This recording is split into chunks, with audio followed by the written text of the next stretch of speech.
Chers amis, bonjour. Nous allons parler aujourd'hui de pause alimentaire, donc de jeûne et d'allaitement. C'est Marie qui me pose cette question. Peut-on faire un jeûne pendant 24 heures si nous allaitons? Et en deuxième question, est-ce qu'on peut vivre de façon pranique si nous allaitons? Alors, je n'ai pas trop bien compris cette deuxième question. Est-ce que l'on peut vivre de façon pranique si nous allaitons? J'aurais plutôt dit, est-ce que nous pouvons allaiter en étant pranique? J'aurais plutôt dit ça comme ça. Alors, d'emblée, l'association pranique, pranisme, état pranique et allaitement est a priori apparemment tout à fait possible au vu de l'exemple magnifique incarné par le couple Akaï et Camilla, qui tous les deux, étant praniques, après un processus de 21 jours, réalisé il y a quelques années, ont connu le bonheur d'avoir 2 enfants. Et Camilla, apparemment, a été enceinte, sans se nourrir de façon conventionnelle, a eu une magnifique grossesse, a accouché sans aucune difficulté, à allaiter sans aucune difficulté alors qu'elle ne mangeait toujours pas, donc de se nourrir directement à la source par le matériau pranique. Tout cela étant illustré, démontré par vidéo sur YouTube, et Akaï Camilla, en tout cas Camilla, a été accompagnée par le docteur Ubuntu pendant ses grossesses. Ça, c'est un point particulier de l'état pranique et de l'allaitement. Maintenant, vous n'êtes pas pranique, vous souhaitez allaiter, vous venez d'accoucher. Est-ce que c'est une bonne période pour réaliser des pauses alimentaires, aussi courtes soient-elles, c'est-à-dire 24 heures, ça et là? Bien évidemment, la grossesse en tant que telle est une contre-indication, ça tout le monde le dit, tout le monde l'écrit, il n'y a pas de souci, c'est reconnu. Maintenant, quant à l'allaitement et quant à la phase de post-accouchement, est-ce que c'est une bonne chose de jeûner? Alors, bien évidemment, vous venez d'accoucher, vous avez besoin de davantage d'énergie, plus ou moins 500 calories par jour en plus par rapport à une autre personne qui ne serait pas dans le cas de l'accouchement et de l'allaitement. Vous avez besoin plus ou moins, selon votre activité, selon votre IMC, poids-taille, selon votre activité journalière, selon vos besoins caloriques initiaux, selon les besoins caloriques de votre bébé, vous avez besoin en tout cas de davantage d'énergie que de n'importe quelle autre femme. Donc si vous êtes en jeûne, comment est-ce que vous allez trouver l'énergie? Sinon que du fait de l'autolyse, l'autophagie, c'est-à-dire d'aller brûler vos propres réserves énergétiques.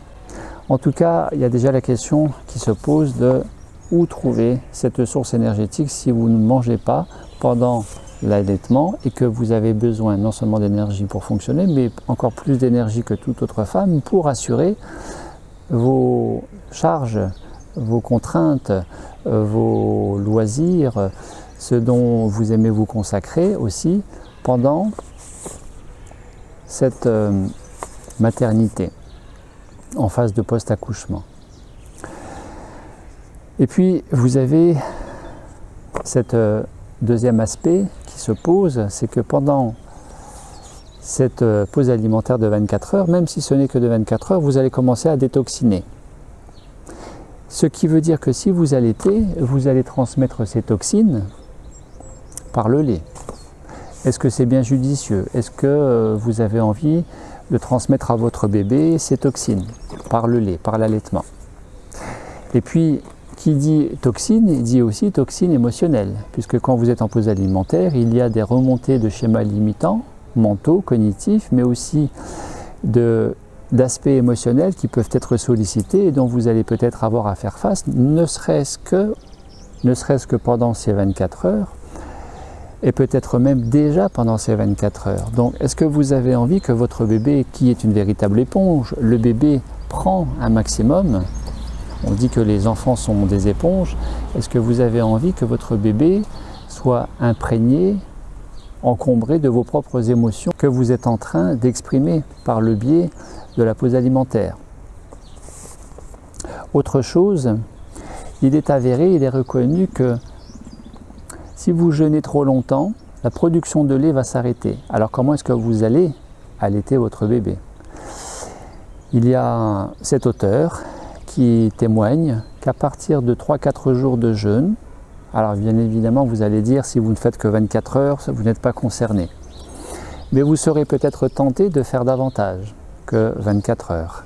En tout cas, à partir de 3-4 jours, il est avéré que 3-4 jours de jeûne, la production de lait s'arrête, ce qui compromet l'allaitement, on est d'accord.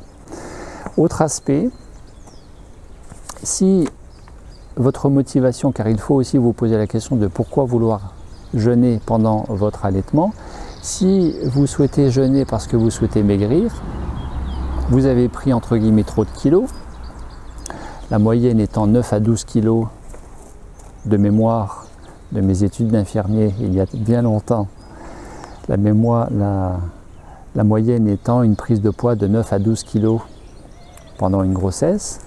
Si vous souhaitez maigrir grâce au jeûne, tout en allaitant, alors vous compromettez la qualité de ce lait du fait de votre détoxination physique, alimentaire, métabolique, émotionnelle, cognitive que vous allez transmettre à l'enfant.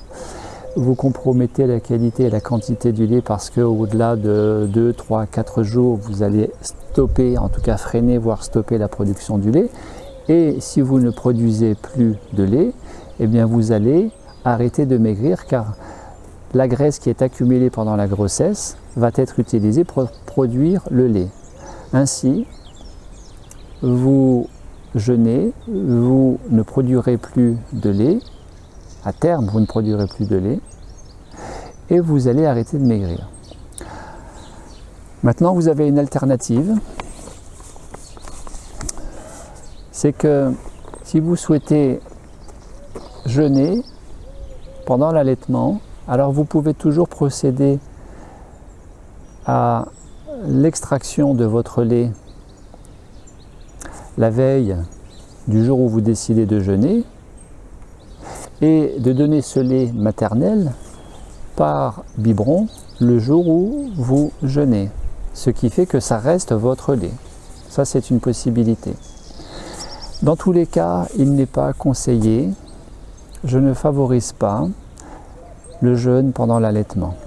La priorité étant vous-même et surtout l'enfant, dans cette relation particulière qui doit être la meilleure possible entre vous-même, maman et l'enfant. Donc le jeûne, vous venez de sortir de quelque chose qui est éprouvant, qui a modifié énormément votre corps, hormonalement, chimiquement, etc., etc. Et ce qui va aussi être le cas pendant le jeûne, aussi court soit-il. Ça fait beaucoup de choses en même temps. Je crois qu'il y a un temps pour tout. Et la priorité, c'est d'abord de vous retrouver avec vous-même, de prendre soin de l'enfant autant que de votre corps, on est bien d'accord. Mais le jeûne n'est pas indiqué, à mon sens, trop tôt, surtout quand vous êtes encore en phase d'allaitement. Après, si vous allaitez votre enfant jusque les 2 ans, il y a peut-être quelque chose de plus envisageable au-delà de quelques mois d'allaitement, quand vous avez passé les 2-3 mois d'allaitement initiaux. Le seul cas où je pourrais envisager que l'allaitement soit compatible avec du jeûne, c'est seulement et uniquement seulement, il me semble, à partir du moment où vous avez pratiqué ce jeûne il y a bien longtemps, il y a des semaines et des mois et peut-être des années en arrière, et que c'est une pratique continue dans votre hygiène de vie, bien avant d'avoir été enceinte, et donc que vous ayez réalisé ce 24 heures semaine depuis des mois et des mois, et en plus que vous soyez au régime végétal, si vous digérez bien le végétal, ce qui veut dire que régime végétal et jeûne de 24 heures semaine, vous avez suffisamment détoxiné, vous avez très bien détoxiné avec ces légumes verts, et que dans ce cas-là, pratique inscrite de longue date chez vous, en vous, dans vos cellules, autant l'alimentation végétale, autant le jeûne, fait que vous allez vivre ces 24 heures semaine en allaitant le plus light possible, et votre enfant sera très peu, voire pas du tout, touché par ce jeûne au niveau de la quantité de lait que vous allez lui transmettre. Et si vous voulez être sûr de ça, eh bien, il faut encore procéder à l'extraction de votre lait, extraction manuelle de votre lait, pour stocker la veille et lui donner par biberon le lendemain.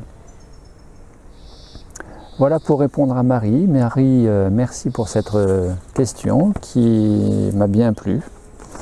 Et je vous dis à très bientôt. Bon confinement à vous.